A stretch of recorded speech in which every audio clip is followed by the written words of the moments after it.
The story begins by depicting the atmosphere in the Sanjou family residence, one of the most influential clans in Japan, led by an old man named Seijiro. They are so influential that Seijiro's granddaughter, Meika, is even referred to as a princess. Not long after, it is shown that Meika has just turned 18, and that day is her wedding day.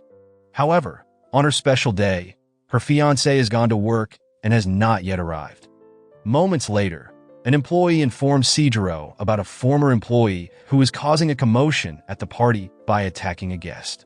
When Meika went outside, she saw the former employee threatening a female guest with a knife, which made her bravely try to confront the man. Just as she was about to attack the man, her fiancé, Fujimiya Ko, arrived with a sword and managed to stop the man. Seeing this, Meika gratefully hugged her fiancé, causing all the guests to cheer with joy at the sight of the happy couple. The scene then shifts to the past, showing Ko, who was a high school student, successfully saving Meika, who was 10 years old when she was almost kidnapped. Since then, Meika has entrusted her life to Ko and made him her bodyguard. As time goes by, Ko also gains the trust of Seijiro and starts working as the head of the sales division for the company. When Meika turns 18, she hopes to meet and fall in love with her dream man. Unfortunately, her parents have arranged for Meika to marry a young man from another wealthy family to advance their business. As a result, Meika tries to refuse, but her parents remain insistent. To avoid the business marriage, Meika, who is full of ideas, approaches Ko and tries to convince him to help her by arranging a fake marriage. Meika then asks Ko to be her husband in the fake marriage and says that she will not interfere in his affairs. Meika also adds that they can date other people while they are in the fake marriage. Ko initially feels hesitant and rejects the idea, but Meika keeps convincing him until Ko finally agrees to help her. In the present, Meika and Ko celebrate their marriage at a grand party attended by many guests. At that moment, Ko notices a small bruise on her face from the previous incident, which instantly makes him angry. Ko then tells Meika that no one can hurt her, the woman he loves. Meika is taken aback upon hearing this and tries to convince him that their marriage is fake and means nothing. But Ko confidently states that he is her husband and that she will eventually fall in love with him. A few days later, Meika and Ko are seen going to pick up their wedding rings at a jewelry store. At that moment, they accidentally run into Ko's ex-girlfriend, Mayumi, who turns out to be an employee at the jewelry store. While the three of them are chatting, Meika realizes that if Mayumi and Ko start dating, then she will also be free to pursue a romantic relationship with another man. With that thought in mind, Meika decides to allow Mayumi and Ko to have some time alone together, hoping that sparks of love will reignite between them. Soon after, Meika secretly watches them from a distance and sees Mayumi forcefully kiss Ko. Even though she wanted that to happen, for some reason, Meika feels sad watching them kiss. Upon arriving home, Meika tells Ko that he can date Mayumi if he wants to. Upon hearing that, Ko suddenly becomes angry and insists that Meika is the only woman he loves. However, she doesn't believe his words, so Ko takes off his wedding ring and asks Meika to return the ring to the jewelry store. The following day, Meika goes to the jewelry store to return the ring and meets Mayumi. Knowing that Ko got into trouble because of her kiss, Mayumi apologizes to Meika and states that the kiss meant nothing. Mayumi also claims that Ko only cares about Meika and that it shows in his eyes. Upon learning that, Meika is touched and decides to keep the ring. A few days later, Meika receives a message from a young man named Ken, who is her friend. In the message, Ken invites Meika to meet at a certain place, and without hesitation, she immediately agrees to meet him. When they finally meet, Ken surprisingly confesses his feelings to Meika and asks her out on a date. Although she is very shocked by this confession of love, Meika still agrees to date him, so that night they go to the movies and have a great time. On the way home, Meika and Ken run into Ko, who looks furious seeing her with another man. Ko then pulls Meika away and scolds her for dating someone else. An angry Ko then tries to kiss her, but Meika reacts angrily and slaps him, asserting that he has no right to interfere in her personal life. In the midst of their argument, the sound of thunder suddenly booms, indicating that it will soon rain. At that moment, Meika immediately forgets her anger and seeks shelter in Ko's embrace because she is afraid of the thunderstorm. In a flashback, it is revealed that Meika has always been afraid of thunderstorms since she was a child. During those times, she would usually hold Ko's hand and find comfort in him. A few days later, Ko accidentally injures his arm while trying to save Meika from a speeding motorcycle. Knowing that Ko is having difficulty managing his work, Seijiro then asks Meika to be Ko's secretary to help him with his job. Although she initially feels reluctant, Meika eventually agrees to help and goes to his office. During her time as his secretary and spending more time with him, Meika has the opportunity to see Ko work up close for the first time, and she is genuinely impressed. One night, when Ko just gets home from work, Meika asks why he works so hard and rarely has time to take care of himself. Ko then explains that he wants to be a man worthy of her, because he is nobody, while Meika is the daughter of the Sanjou family. Hearing those words, Meika remembers that in the past, Ko also worked very hard at everything, so he hardly had time for himself. This makes Meika wonder if all his efforts were for her. Seeing Meika silent, Ko asks if she has fallen in love with him because of his dedication. Meika tries to deny it, but Ko reaches for her face and kisses her. As a result, Meika tries to push him away, but she ultimately gives in and kisses him back. Shortly afterward, Meika admits that she has fallen in love with him, which makes Ko very happy. However, Meika tells him that she wants Ko to be her first love and her learning experience. It turns out that Meika plans to find her soulmate out there and settle down with him. Hearing this, Ko feels crushed because he wants Meika to fall in love with him wholeheartedly. However, Ko realizes that he cannot force Meika to truly love him, so he has no choice but to agree to her proposal. The next day, Meika happily tells her friends about her newfound love. However, they discuss how men need physical intimacy to maintain relationships. This makes Meika very nervous, and she decides to avoid Ko for a while. At the office, when Meika is about to serve coffee to Ko and his coworkers, she becomes so nervous that she accidentally spills the hot coffee on her leg. Because of this incident, Ko rushes to take Meika to the bathroom and washes her leg with cold water. At that moment, they seem very close, making Meika feel her heart racing from being so nervous being that close to Ko. Despite this, Meika continues to avoid Ko, and she doesn't even dare to look him in the eye when they talk. The next morning, Meika is seen meeting Mayumi and says that she used to think love was just for fun, but now she realizes that love is more serious than she thought. Upon hearing that, Mayumi responds by whispering something in Meika's ear. That night, Meika has put on seductive clothing and is waiting for Ko in their bedroom. It seems that Meika thinks Ko has been holding back, therefore she offers to spend their first night together intimately. Seeing Meika looking beautiful in her thin silk nightgown, Ko doesn't waste any time and begins to kiss her passionately. However, Ko quickly senses her hesitation, making him realize that Meika is not ready for intimacy. As a result, Ko decides to stop and says that her happiness is more important, so they can wait until she feels more comfortable. Hearing this, Meika feels very relieved, and the couple falls asleep while hugging each other. In the following days, Meika, having received her first paycheck, decides to invite Ko on a date. The couple then spends a wonderful day together and looks very happy as they kiss in the park.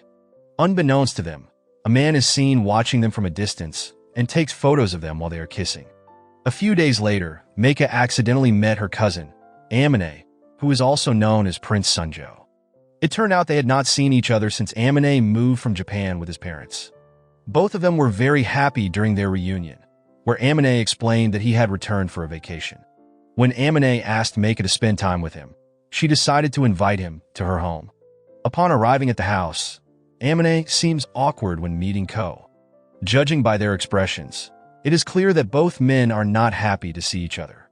It turns out that Amine has had romantic feelings for Meika since childhood, and he is unhappy because Meika is married to her bodyguard. Unexpectedly, Amine soon realizes that the marriage is fake and suggests that Meika marry him instead. His words immediately make Ko jealous, therefore he grabs Meika and begins to kiss her. However, Amine notices their hesitation and realizes that they have not been intimate, then shows that a kiss alone doesn't mean anything. The next day, Amine is seen going to the office to meet Meika to invite her to lunch with him. Upon seeing that, Ko looks upset and is about to forbid Meika from going, but Amine informs Ko that he has received approval from their grandfather. Soon after, the two men appear to have a private conversation where Amine boasts about his high status and claims that no matter how hard Ko tries, he will always be a salaryman and unworthy of Meika. Amine also insists that he is a much better match for Meika and is determined to win her heart. Later, Amine and Meika spend the day together. When Meika returns home, Ko seems to be waiting for her and then asks if anything happened between them, to which Meika says nothing happened and claims that she only loves Ko. Hearing that confession, Ko can't help but grab her and start kissing her passionately. However, Ko soon realizes that Meika is not ready to take it further, so he immediately respects her boundaries. The next day, Ko meets Amine and explains that even though he has status, money, and good looks, he is the one who protects Meika in any way possible, and he is wholeheartedly willing to do anything for her happiness. Shortly thereafter, Amine goes to see Meika and asks about her feelings because he thinks Ko is just taking advantage of her. Unexpectedly, Meika admits that she truly loves Ko and wants to be with him. After that, Ko appears and immediately hugs Meika to prove that they love each other. This reality makes Amine very sad, but the Prince of Sanjou decides to accept defeat and vows to never disturb them again. In the following days, the couple is seen visiting an orphanage where the Sanjou family donates money every year. While there, Ko reveals to Meika that he is an orphan and was raised in that place from the age of 12 to 18. At the same time, a man named Haruka appears and introduces himself as the executive director of the orphanage. Unexpectedly, Ko looks upset upon seeing Haruka, indicating that the two men know each other. Haruka then informs Meika that he and Ko grew up together in that orphanage, making them childhood friends. Haruka then kisses Meika's hand, but this immediately makes Ko angry and takes Meika away from there. On the way home, Ko warns Meika to stay away from Haruka and gives her a passionate kiss. The next day, Meika decides to accompany Ko on a business trip. Although they are on a business trip, Meika is thinking of ways to spend the night with Ko, which makes her heart race throughout the journey. The business trip went smoothly, and upon arriving at the inn, the couple was showered with excessive hospitality. Apparently, Amine had informed the innkeeper about their arrival, so the inn prepared a romantic-themed room for the couple. That night, Meika and Ko were seen lying back-to-back on the bed. At one moment, Meika suddenly asked Ko to touch her fingers while mentioning that she wanted more than just kisses. Hearing this, Ko was taken aback and warned Meika not to tease him. Unexpectedly, Meika insisted that she wanted all from him, which made Ko unable to hold back any longer, and he leaned in to kiss her passionately. Soon after, they made love for the first time and spent the night intimately. A few days later, Meika visited the orphanage alone and met Haruka again. At that time, Meika tried to ignore him, but Haruka attempted to entice her with a childhood photo of Ko, leading to a conversation between them. From their conversation, it became clear that Haruka was an intelligent man who could win Meika's heart with his impressive talk. However, when Haruka tried to kiss her hand again, Ko suddenly arrived and immediately stopped him. Consequently, Ko warned Haruka to stay away from his wife before taking Meika away from there. The next day, Meika shared with Mayumi how well Ko had been treating her lately. This immediately made Mayumi jealous because Ko had never made her feel special. Mayumi then mentioned that when she dated Ko, he always worried about Meika and prioritized her. This was the reason they broke up in the past. Soon after, Sanjou Industries appeared to be holding auditions to find a suitable model for their upcoming advertisement. At that moment, Seijiro suddenly arrived and announced that he had found the perfect model for their ad. When the girl walked in, Seijiro immediately stated that the girl was Run, who introduced herself and expressed her gratitude for the opportunity to work with Sanjou Industries, while Ko stared at her with a shocked expression. Not long after, Ko and Run held a work meeting, in which Meika was also present. At that moment, Meika couldn't stop staring at the two of them and became suspicious that something was going on between them. After the meeting, Run asked Ko if she resembled Yuri, a woman he knew. Run then revealed that she was Yuri's twin sister and had been adopted as a child.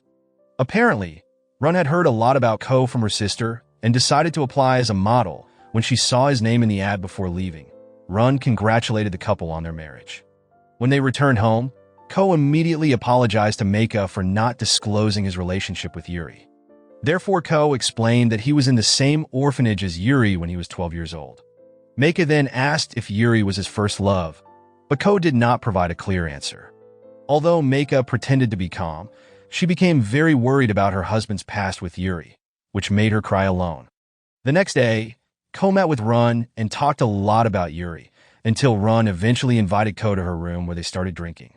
At that time, Run suddenly asked if she looked like Yuri, which Ko agreed. Unexpectedly, Run tried to seduce Ko by claiming that her body resembled her sister's. However, Ko immediately stopped her and said that he remembered everything about Yuri up until the day she died. Ko also affirmed that he was now married to Meika, so he asked Run not to do this to him again. In response, Run began to cry and explained that she just wanted to remind him of her sister. Soon after, when Ko returned to the office, Meika immediately caught a whiff of a woman's perfume on him, prompting her to ask about it right away. Ko candidly admitted that he had just met with Run in her hotel room. This made Meika very upset, causing her to go to her room and cry alone. That night, when Ko arrived home, Meika took the initiative and began to kiss him passionately. However, Ko did not respond and chose to hug her instead. The next morning, Ko was seen taking Meika to the cemetery and revealed that it was where Yuri was buried. Ko also explained that Yuri had died 14 years ago, which made him feel ready to say goodbye to her and move on from his past. Ko then told Meika that Run only came into his life because she did not want him to forget her sister. Upon learning that, Meika immediately became emotional and stated that it was important for them to cherish the past. Therefore, she urged Ko to hold on to the memory of Yuri and assured him that she was willing to accept everything about him, including his past. Meanwhile, Haruka, who was in his office, was seen staring at a photo of Ko and Meika. Unexpectedly, Haruka stated that he wanted their bond to be strong so they could soon have a child. At the same time, Run also arrived there, and Haruka immediately praised her by saying that she looked beautiful like her sister. From their conversation, it seemed that the two were planning something together. A few days later, Ko, who had just returned from work, was surprised by Meika, her parents, and her grandfather who were there to celebrate his birthday. There was a lot of delicious food on the table, and everyone appeared to be in a happy mood. Because of that, Ko also felt happy and grateful for their attitude. But soon after that, he suddenly became disturbed as childhood trauma memories began to resurface in his mind. The next day, Ko, who was sitting alone in a cafe, was suddenly surprised by the appearance of Haruka, who then sat down with him.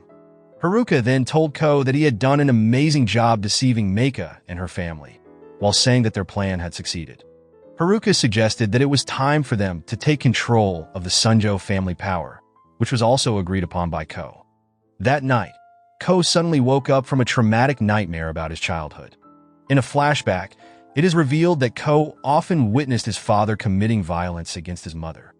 At that time, Ko, who was only 12 years old, sat in fear as his father, who was drunk, committed horrific violence and abused his mother. His mother always treated him well. However, she was also a victim who could not protect her son. One day, his mother suddenly left because she could no longer endure the violence she experienced, and soon after, his father also disappeared. With no family left, Ko eventually lived in an orphanage. During his time at the orphanage, Ko met Haruka and Yuri, who were 17 years old, and welcomed him and cared for him. Although their attitudes were tough, both had a strong sense of justice and protected the other children from bullying. One day, they saw a teacher inappropriately hitting the children, prompting Haruka to defend them. This instantly impressed Ko and led him to idolize Haruka and Yuri, forming a strong bond with them. When Haruka turned 18, he got a job and eventually left the orphanage. Before leaving, he encouraged Ko to stay strong and take care of Yuri and the other children while he was gone. Not long after that, a man and his wife were appointed as the new directors of the orphanage, who happened to be members of the Sanjou family. Although the director appeared very kind on the surface, he began to take advantage of the children. One night, while Ko was sleeping, the director was seen entering his room and began to caress his face. Although Ko knew what was happening, he did not know how to react. Before things got worse, Yuri arrived and immediately attacked the director, causing him to flee. Soon after, Yuri realized that she had to do something to protect Ko and the other children, so she immediately offered herself to the director, begging him not to touch the other children. As a result, Yuri became pregnant with the director's child. Not long after, Yuri also told the director's wife, who was very aware of her husband's deviation, but said that basically they couldn't fight the Sanjou family because they were too powerful. Therefore, the director's wife then asked Yuri to remain silent and offered support to terminate her pregnancy. On the other hand, things are getting worse because the director is still abusing children. One night, Yuri took the director to the roof and confronted him about his actions. The director tried to justify himself by saying he provided food and shelter for the children, but Yuri could not accept that excuse because children should be cared for and protected, not physically and mentally intimidated. Their fight became more intense when Ko arrived at the scene. However, Ko, who was afraid of the director, was unable to fight him to defend Yuri. At that crucial moment, Yuri decided that she couldn't let the director touch the children anymore, so she grabbed the director and jumped off the roof, which resulted in both of their deaths. After the incident, Ko became very traumatized and started to blame himself because he could not help Yuri. Additionally, Yuri's death was also covered up by the Sanjou family, who claimed it was an accident. Soon after that, Haruka and Ko began planning their revenge. When Haruka revealed that the Sanjou family had a granddaughter whom they referred to as the princess. As a result, Haruka suggested that they take advantage of the girl and gain the family's trust. While Ko was in high school, he devised a kidnapping plan with several people to abduct Meika, and at that moment, Ko would step in to rescue her. Unexpectedly, the plan succeeded, allowing Ko to enter the Sanjou family as her bodyguard. During this time, Ko observed how Meika was raised with great care and love. Because of this, Ko remembered his own childhood filled with difficulties and suffering. This made him realize that life is unfair and that the wealthy are responsible for all the bad things happening in this world.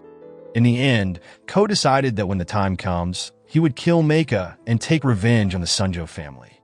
In the present, Ko looks at Meika, who is sleeping soundly. He then wraps his arms around her neck, but cannot bring himself to hurt her. His mind at that moment is filled with the happy times they spent together, and it makes him very emotional. When Meika wakes up, she sees Ko crying uncomfortably, but does not ask him why.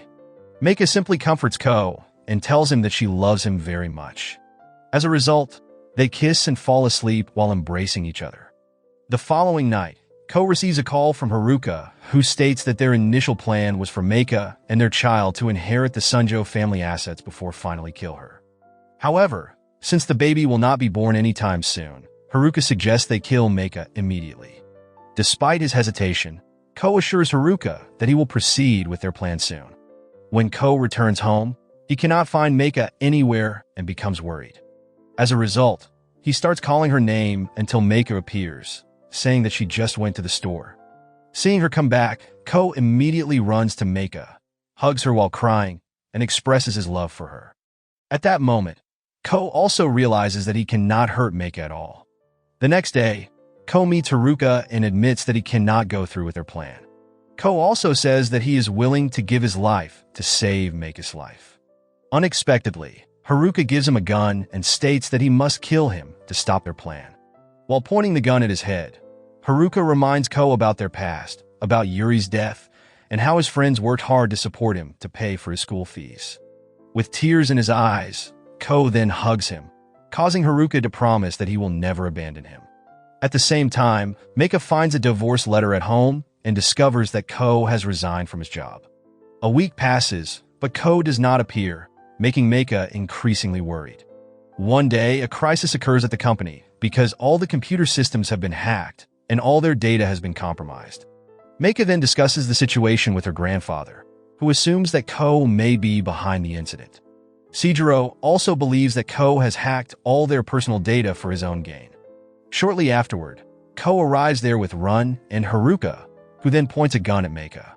At that moment, Haruka claims that they have come to take revenge on the Sanjou family. Additionally, Haruka reveals how their family has exploited vulnerable people for years and informs them about what has happened in the orphanage, including Yuri's death.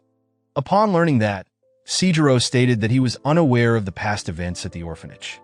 However, he revealed that when Ko entered their lives, he had conducted a background check and discovered that someone in their family had committed such heinous acts. Apparently, Seijiro had known from the beginning that Ko entered their family for revenge, but he decided to keep him close to his family. As time passed, Seijiro realized Ko's genuine affection for Meika and trusted him as a valuable person.